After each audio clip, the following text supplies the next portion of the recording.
independência do Brasil não foi feita do dia 6 para o dia 7 de setembro de 1822.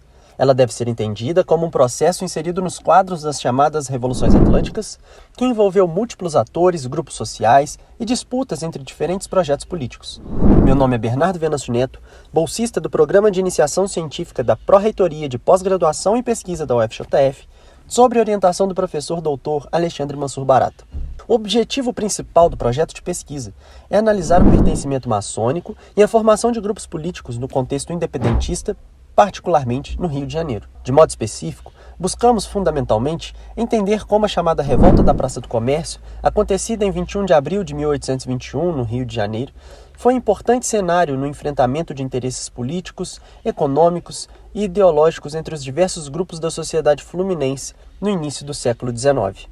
É importante ressaltar que ali estavam reunidos os eleitores paroquiais que escolheriam a deputação que representaria os interesses da província do Rio de Janeiro nas Cortes Lisboetas. Dessa arena, surgiam gritos daqueles que foram chamados de sediciosos, libertinos, revoltosos e que entendiam que a volta de Dom João VI a Portugal representaria uma oportunidade importante para ascenderem politicamente, além de defenderem, como em outros lugares do território brasileiro, como Pernambuco e Bahia, o constitucionalismo português, vendo na aproximação com os revoltosos do Porto uma saída importante para laços políticos futuros.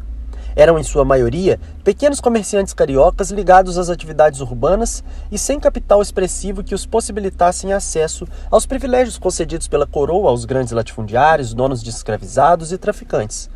Do outro lado, não podemos perder de vista que a chegada da família real em 1808 abriu espaço para ricos comerciantes e fazendeiros se aproximarem da política e do poder que vinha com Dom João. O próprio Palácio da Quinta da Boa Vista, moradia do rei, por exemplo, foi cedido por Elias Antônio Lopes, comerciante de escravos, numa clara aliança desses grandes comerciantes com a coroa, o que acaba permitindo a entrada dessas pessoas na máquina governamental e que, portanto, viam na volta de Dom João a Portugal uma perda importante do seu capital político e econômico.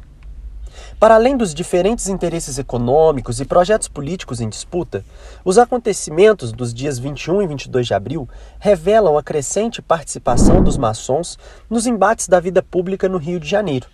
Algumas das mais importantes lideranças maçônicas do Rio de Janeiro, como Joaquim Gonçalves Ledo, José Clemente Pereira, Januário da Cunha Barbosa, Manuel dos Santos Portugal, Marcelino José Alves Macamboa, tiveram decidida atuação na chamada Revolta da Praça do Comércio, o que demonstrava, num primeiro momento, a sintonia dos maçons fluminenses com as principais lideranças dos movimentos constitucionalistas em Portugal, muitos deles também maçons. Visto por aqueles que foram iniciados, ao mesmo tempo como canal de mobilidade social, rede de proteção e solidariedade e espaço de aprimoramento moral e de discussão política, o pertencimento maçônico pode ser interpretado como expressão das mudanças político-culturais que atingiram segmentos da sociedade luso-brasileira no período. Como era típico nas cidades portuárias, esse tipo de associativismo chamou a atenção, sobretudo, de negociantes, militares, funcionários públicos e membros do clero. A maçonaria, nesse contexto, se constituía como um ambiente de formação, veiculação e compartilhamento de novas ideias. Além disso, funcionava, através de sua ritualística, como escola de formação política para muitos homens do 800.